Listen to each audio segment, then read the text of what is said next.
Hello, ladies and gentlemen, and welcome to another episode of Footprints. I'm your host, Anthony Davis. I'm an educator at BHS, that's Beverly High School for those folks who don't know. And joining me today is someone who has made the airwaves really fun and really awesome to listen to. This is Melissa Eannuzzo, or no? Okay, very close. Close? What do I got? Eannuzzo. Eannuzzo. But some people do throw the I on the end, Eannuzzo. Oh, I like to that. make it a little more Italian sounding, I like that. which is always fine with me. All right, all right. So yeah, you did good. Oh, great. Well, I did what I can. All right. So Melissa's a 26-year veteran in the Boston market. She began her radio career as a producer and was later promoted as one of the co-hosts of the Romero and Pebbles show on Jammin' 94.5. That was way back when. And then she left Jammin' in 2012, and then she was reunited with her boss, right, Cadillac Jack, Yes. right, over there, which is Yes. cool, at Hot 96.9 as the afternoon drive personality. Yes. How about that? And then she transitioned back, ladies and gentlemen, to Morning Drive and was reunited with both Romero and Pebbles in 2016. Yes. For the Get Up Crew, which is now she's part of that particular show. And so also they've added Leroy as a producer, right? Yep. All right. So and Leroy's our producer in sports. Okay. Well, we don't have a sports segment anymore, but he's sort of like our sports guru. Okay. But he's our producer as well, He's and your he's guy. been a great addition to our team. We love it. Melissa won something called the Gracie Award Yes. for Outstanding Co-Host. Yes. So give us a little bit of information about that. How does that come about? So the Gracie Award is a national award. It's a organization that highlights women in media. And it's an annual event, and you have to submit a segment or two, and then they have a panel of judges, and they give out awards, and they have a whole luncheon, and they have like a dinner, and they do like different events throughout the year. And that particular year, I was very proud of my submission, and it was really cool to win. I took a train ride down to New York City. They had this whole big luncheon. Angela Yee was one of the hosts. Oh, wow. She was awesome. Yeah, she's awesome. And yeah, I haven't entered since then. I probably should.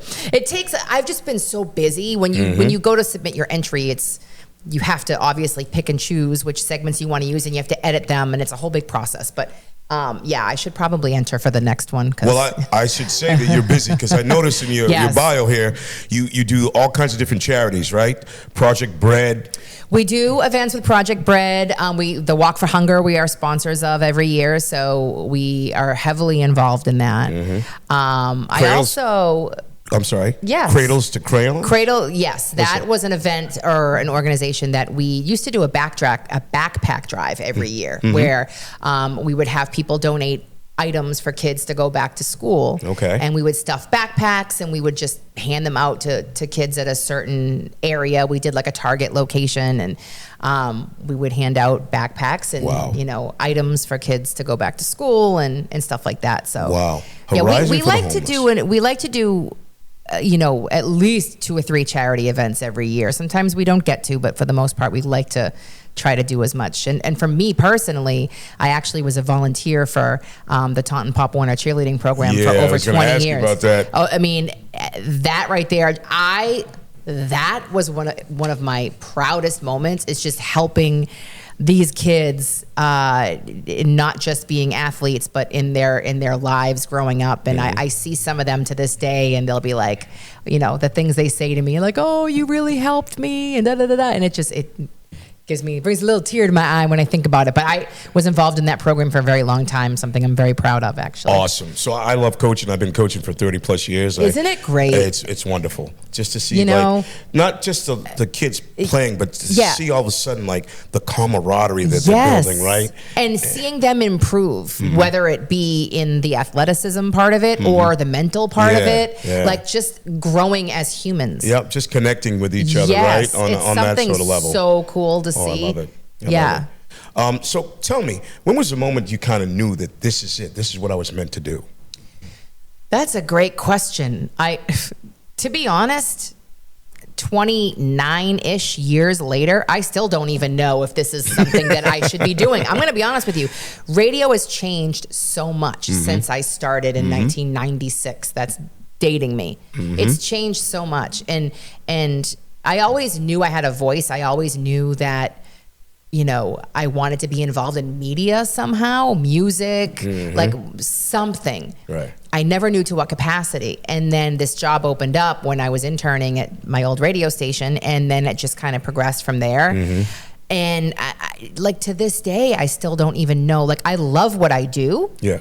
I think I'm pretty good at it, but I still wonder if there's other things out there for me to do. So it's like when you ask, like, how did I know? I still don't know, honestly. I know it sounds weird, but no, that's fine. Yeah. But see, it's funny that you say you don't know, but look at the excellence you've done so far in the field that you're in. Thank you. Right? And it's awesome to see, right? What did your parents do for a living?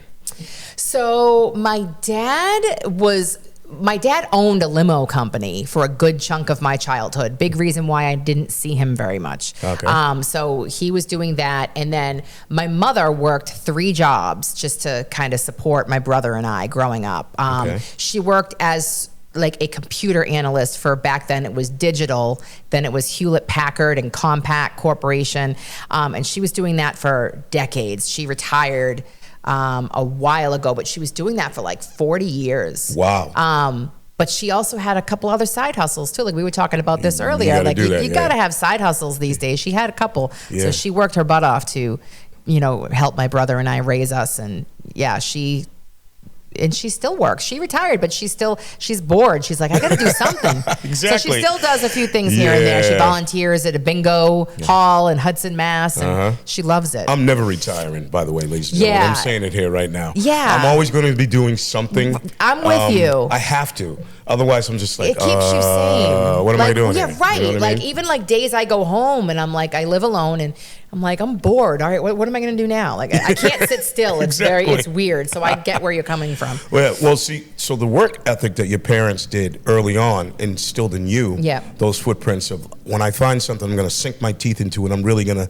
figure out exactly if this is for me. And like you said, even though you don't know, radio's for you. Ladies and gentlemen, I can tell you it is for you for sure. Oh, thank you. That's so nice of you to say. Listen, it's what it is. Tell me something about being on air that most people wouldn't expect. Oh, being on air that people wouldn't expect. Okay, so a lot of people don't know that our music is programmed. Our music is scheduled and programmed. We don't just play whatever we want to play at any given time. Oh, okay. So a lot of people don't know that.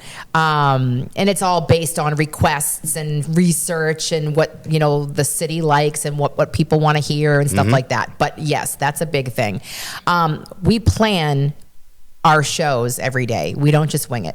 We want to make sure that we are putting in every effort to have the best show possible. And you have to do a lot of planning in regards to that. So we will communicate as a show throughout the day.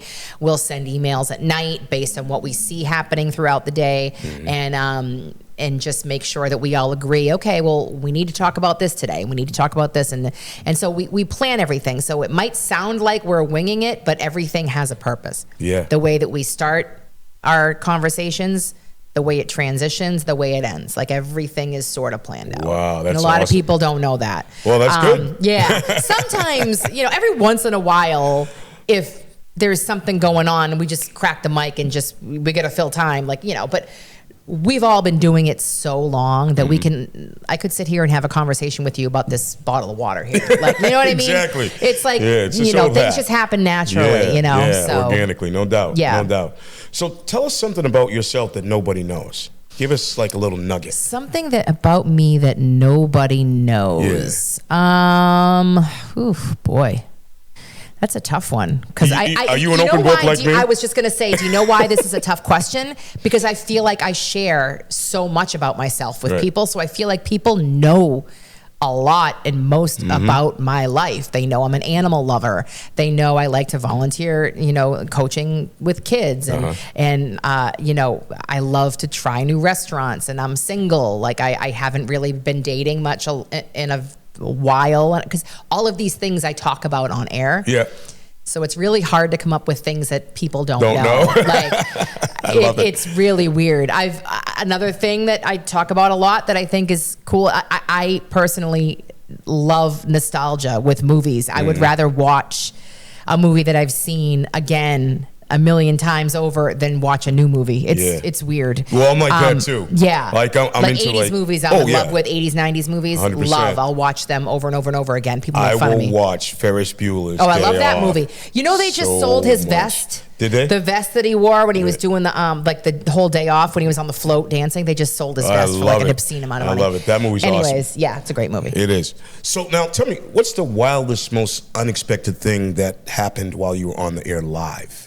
Okay, I remember when comedian Mike Epps and Ramiro got into like a fight on air. Oh, you that kidding? Was pretty cool. No. Yeah. And I don't remember what it was specifically about. I just know that particular day, he came in the studio with glasses on, really tired, and just kind of sat down and wasn't really engaging with us. And Ramiro was kind of giving him crap, like, dude, are you awake? Are you going to like say anything? And he didn't appreciate the way that he was being questioned. Oh. And kind of went back at him and was like, I believe he threatened him physically. He said something along the lines of, dude, we can take it outside or something. Oh, no. And I think like we thought it was a joke, but it wasn't. And then we kind of just ended it and was like, all right, well, go see him at, whatever the venue was. And that was kind of funny. We still kind of talk about that to this day. Oh, my goodness. That's crazy. That's probably one of the funnier things. There was also another time when Snoop Dogg came in the studio at our other radio station and was smoking so much weed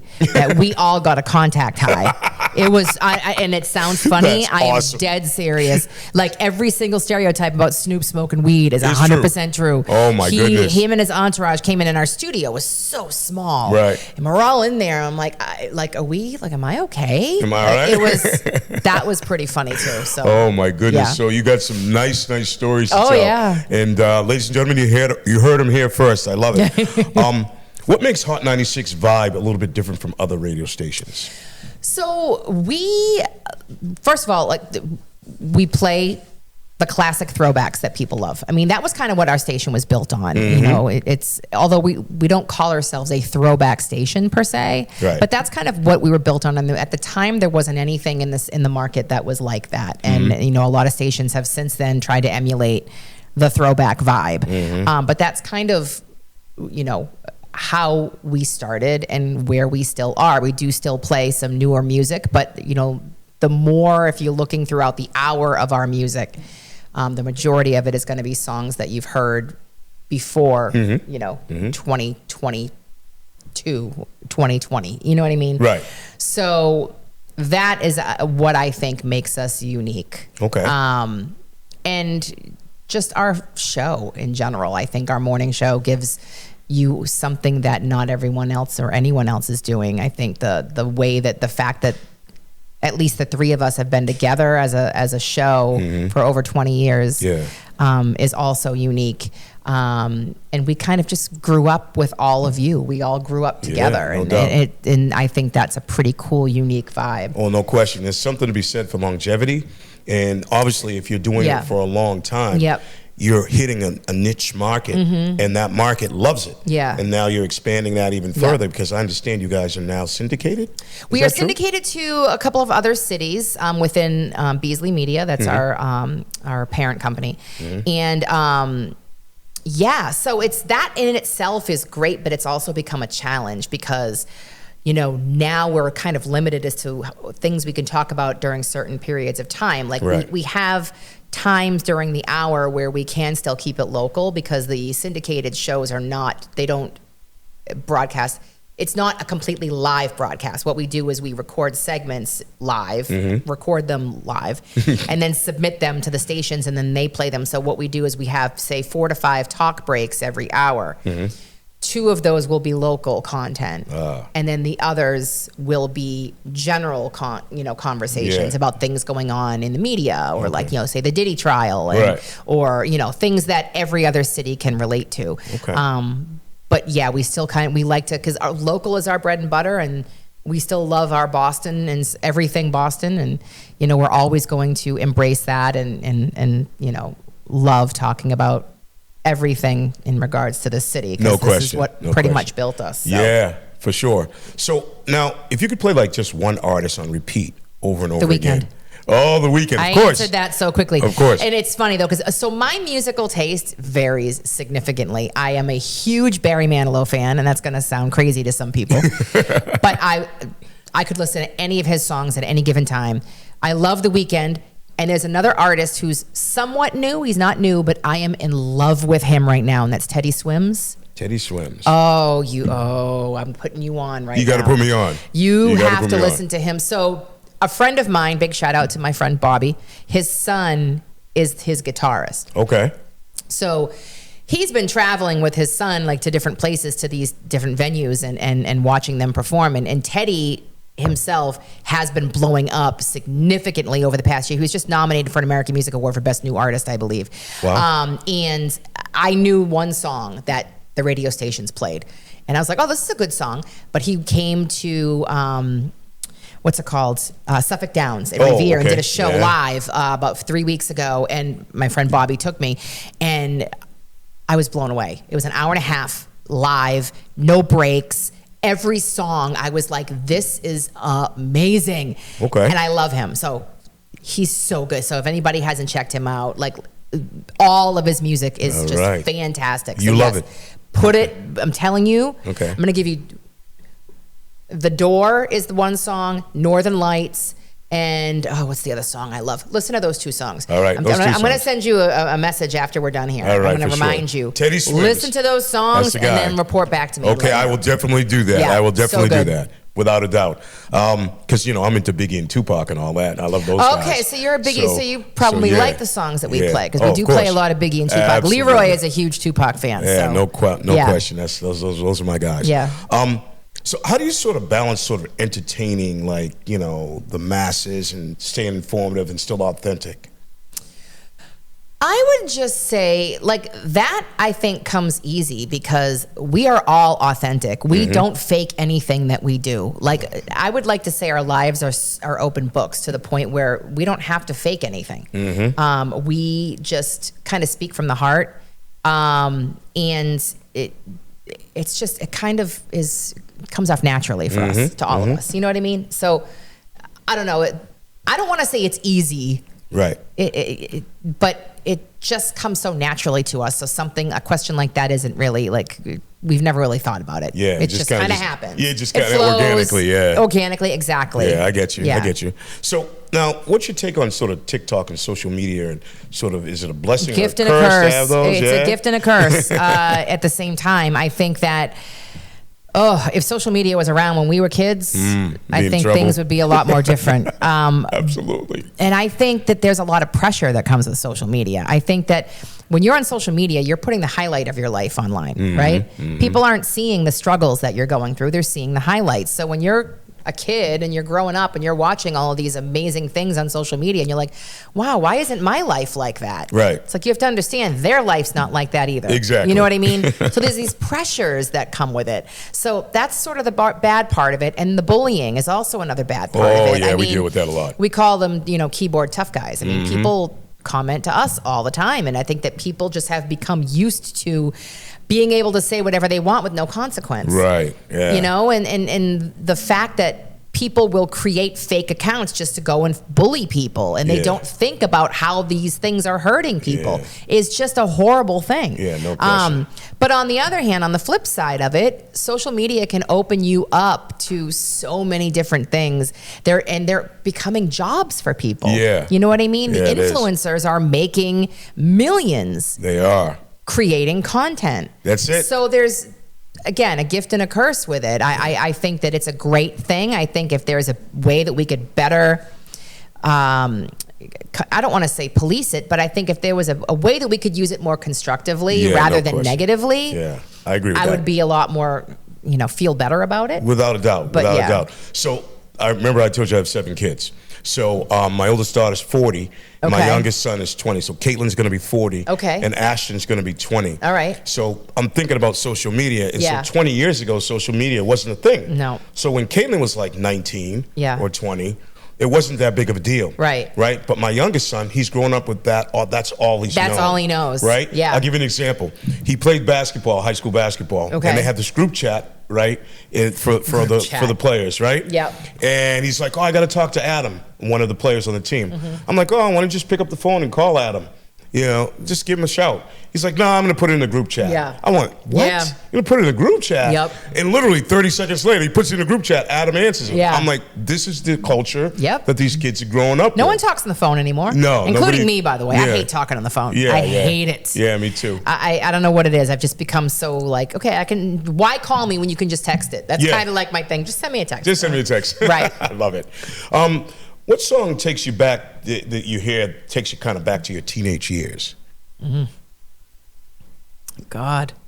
Well, the one song I'm thinking of is A Teenage Love by Slick Rick. It's Oh. funny you say that because you said teenage. Now so I'm like, we're talking about it. That I was love it. Such a good song. All right. I love that song. But so my introduction to hip hop was, they were my favorite hip hop group of all time, A Tribe Called Quest. Oh, yeah. And then Nas, his Illmatic album. Between the Low End Theory from A Tribe Called Quest and then Nas's Illmatic album, those two albums are kind of what introduced me to hip hop, and that's kind of why I fell in love with hip hop, was listening to them. So I would say them, and then of course Slick Rick, A Teenage Love. That song just stuck out in my head when you said that. I love it.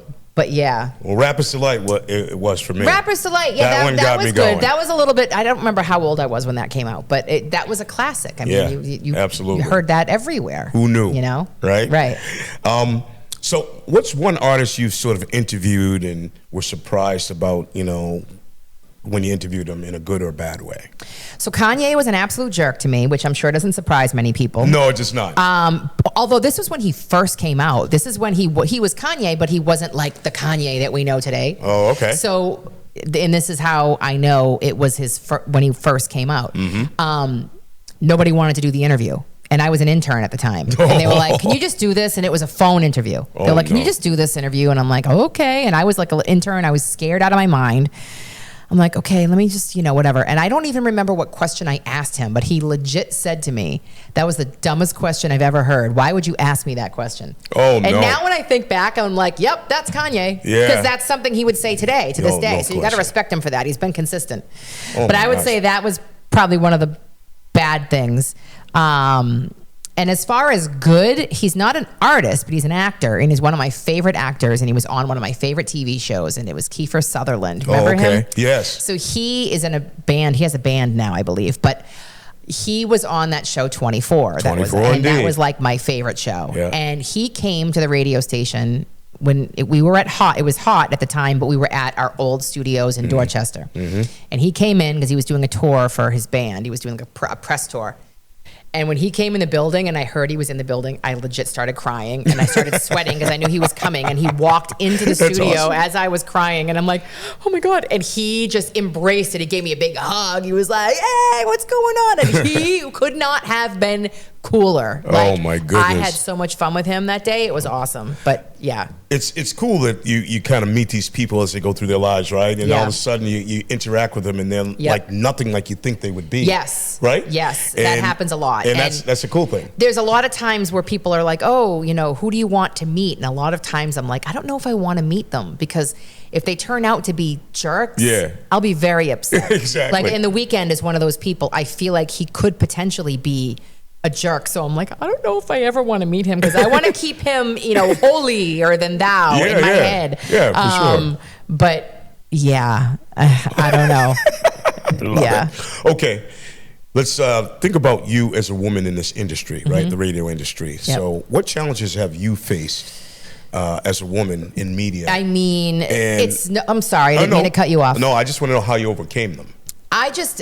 It's no joke and no secret that women are not as respected in this industry as men. I mean, it's just the way it is. I can't even sit here and give you examples per se in my head. It's more so just, every time a radio station wanted to start a show, it had to always start with a man. It had to be, you had to have a leading man. That was always the number one, way to success is you got to have a leading man. And then, let's just bring in a woman here. She can be like a second or third voice. It was, we were never taken seriously. I think it's getting better. It's still not where it needs to be though. And as far as overcoming, them, it's more so just about demanding respect. I think that, with hard work comes success. Right. You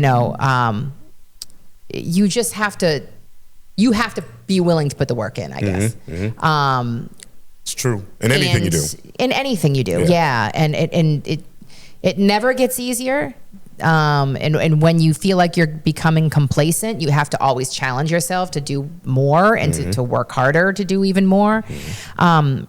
So yeah, I mean, it's a tough question. I know I'm kind of answering it vaguely, but I just think that hard work will always help you persevere or anything. And I think with women, I feel like we need to always work even harder. Well, no question. You know what I'm that's the saying? Challenge, right? Is to be it not is. as good, but better. Absolutely. Than yes. they want you to be. Yep. Right? Because 100%. that's the 100. That's what you want. You want that thing of like, all right, I want to be that person to set the standard, basically. Right. Absolutely. On what's going on. Okay. So now let me ask you this: if you weren't doing radio, what would you be doing instead? Oh, that's a great question. So when I was coaching cheerleading, I always wanted to open my own all-star cheerleading gym. And then I started seeing, the challenges that, some amazing cheer gym owners that I know face. And I was kind of like, ooh, I don't know if I'd be able to do that. That was always something I wanted to do. I would love to have sort of like an animal sanctuary or like a doggy daycare, something like that. All right. Do you have a dog? Because I have 2 cats actually. You have 2 cats? Yes, and they're my babies. I have a little Shih Tzu puppy. You do? Yeah, he's awesome. Oh, how old? He's like a little bit over a year. Oh, Bear. You're in like the puppy stages. Good luck. Yeah, it's awesome. Oh, he's so cute. Yeah, it is cool. So yeah, something with animals and yeah, like I don't know. I haven't really thought, or maybe like something in PR, because I feel like I am very good at marketing strategies and as far as social influencing and stuff like that. I always felt like I could do something in that field. Okay, all right. Speaking of that, you have the Instagram, Mass Holes or Mass, what is it? Oh, so Mass Hole Minute? The Mass Hole Minute, that's something that I kind of just started for fun. I haven't really been putting a lot of effort into it. My main Instagram page is Melissa on the Radio. Okay. But the Mass Hole Minute was an Instagram. It was kind of a joke. All right. And it was kind of my observations about being a masshole here in Massachusetts and what we go through every day. Really like funny. mostly as like drivers. Yes. Because everybody that's driven in this state knows, or specifically in Boston, it's jungle out there. It is indeed. It's tough. It is. You got to really, especially if you're going in rush hour traffic, you got to buckle up. Put on the radio station, put on Hot 96.9, sit back, and just chill. Just chill. Because you're going to be, encountering some interesting people on those roads. No question. So yeah. I love it. All right, so you got a free weekend, right? Yep. No work, no calls. What's your perfect way to spend it? Sleep. Rest, if I can. I'm just going to sleep. And it's funny because I've been waking up at like 4:15 a.m. every morning since I was 19 years old. Oh, wow. And it's gotten to a point where even on the weekends, I can't sleep past 7 o'clock. Yeah, that But then I get up and I'm exhausted for the rest of the day. Yeah. So I would love to just literally lay back, relax, and do nothing and just binge watch something all day. Yep. I'm like that. Yeah. I'm a Netflix guy. Love Netflix. I love any of the streaming services where I can watch anything mindless, you Yeah. know? Yeah, I like true crime stuff too. And I've really gotten into that stuff since the whole Karen Reed trial. I've been really involved in true crime stuff. Yeah, that's a little nuts right there. Yeah, no, I know. There's stuff going on, right? I can't even think about it. But yeah, chill, relax, do nothing. All right, so you're live on the air from 6 to 10 a.m. with Ramirez, Pebble, Melissa, and Leroy. Yep. And then from 2 to 7, Yes. you do an afternoon drive. Yes. Right? So tell me, How do you sort of stay up for all of that stuff? Is it like Dunkin' Well, Donuts? Like, here's a little secret I'm going to tell just you and Okay. everyone else watching. Hello. So my afternoon show is actually recorded. It's not live. okay. My boss probably would not like me saying that. But, I mean, it's no secret. A lot of people in radio, this is all how right. we thrive these days. Indeed. So I record my show after the morning show is done. And Okay. so I can leave and have a somewhat normal life. But yeah, and you know, there are a lot of times I go back into work for either meetings or Zoom calls, or you know, if I have to go back in for a live contest, we're doing something. Right. But for the most part, yeah, it's Okay. makes it a little easier. Makes it a little easy for you? Okay. So it's funny because when you do something you love, and Yes. you've been doing this for, you said, now 29 years almost? Yeah. Right? It doesn't seem like work. So No. my dad always gave me that advice. He was like saying, like, you know, you have to pick a profession or a career that you love. Yep. And once you get into it and you start doing it, right, the money will follow you. You might not get it at first, but it'll come Yep. eventually. But you do it for the love of it, Yes. right? And so as an artist and as a teacher and as an educator, and I'm painting you as an artist because you do this every day. Yeah. And you're painting pictures and you're getting people through rough patches in their lives, right? You relate stories to them, and you tell them, Yep. you know, how things are with you, and some of those people can relate to that, right? The beauty of that is you're leaving footprints Okay. on those people, right? I like where this is going. No, Go ahead. I love it. and as you're doing that, you're influencing those people to leave footprints on other people as well. So we're implanting those all the time in our lives, Yep. no matter what we're doing. Okay. And so me as an educator, I do that as well in the classroom. Yes. And Educators and teachers, I feel like, are, you know, the biggest role models, and not sure if you all know how much you are influencing and molding these young minds of people, and teachers are just so admirable. Well, that's what the you thing. do is so admirable. You're right, and I appreciate that. Thank you very much for saying that. But I was once told that people don't decide their habits, right? Okay. Their habits decide them. Okay. And then those habits decide their future. Okay. Right? So as you're going through your life, right, you might get influenced by one thing, and all of a sudden you come to something different. I'll tell you a quick story. Yeah. When I was younger, I was in construction. Okay. And I was doing that and having a good time, and I got hurt.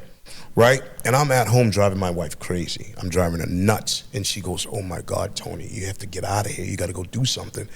You could be a substitute teacher or something." And I went, ding, I could do that.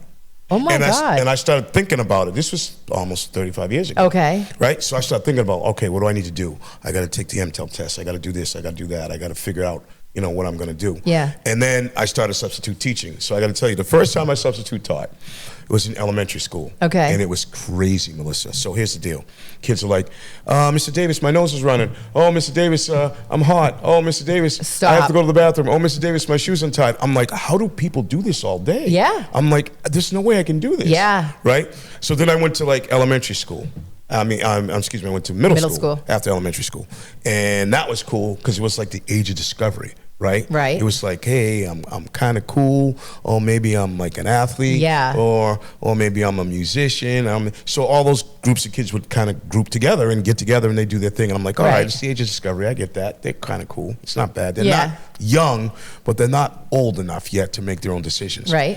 But then when I got to high school, it was like, this was it. Okay. Because for me, it was like, wow, I can relate to every single student in this school. Okay. Because I've been here and done that. Right. I understand what they're going through. There's a lot of growing pains. They're trying to fit in. Yep. They're trying to figure out their Lot schedule. more pressure. A lot of pressure. Yeah. Right? And everybody has those same challenges. And I'm like, man, this is it for me. Yeah. And I ended up, obviously teaching high school. And I've been in this district for the last 5 years, and it's been a wonderful thing for me. Really and I guarantee you there's a ton of kids that can come back and say that you were their inspiration and role model for going out and doing what they're doing now. Well, thank you very much. It's funny you said that. There were a few kids that said that to me, and I wrote a couple of See?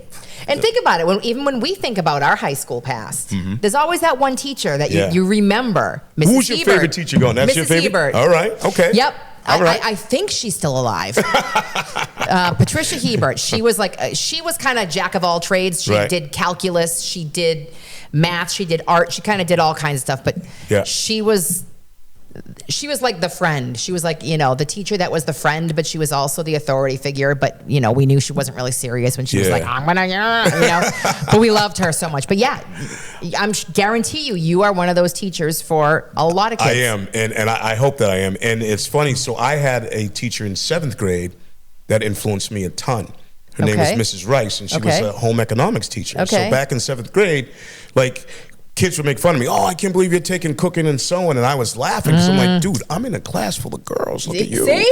What are you doing? See, you knew what you were doing. Of course. And so as you go through your life and you do these things, what do? You expect nothing, but you do appreciate everything that comes your way. Yes. No matter what Absolutely. it is. All the adversity, all the challenges, all those things that help us shape who we are as individuals. Right. We really need those things, those challenges to find out exactly who we are as a people, and then we can relate that and carry those footprints on to those other folks. And a lot of times when we're going through those challenges, we don't understand why, but it makes more sense later. Yeah. And like you said, it's always for a reason and teaching you something. Yes. And it's funny, like, so you'll get people that come into your life for a little bit, right? And they'll stay there for a while. And then you get people that stay in your life for a long time. And the reason why you get those people that stay in your life for a long time is because they're trying to teach you something. They're trying to teach you a lesson that you haven't learned yet. Yeah. Right?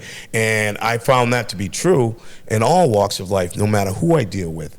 Whether I'm dealing with my colleagues here at Beverly High School or even like just outside individuals, you know what I mean?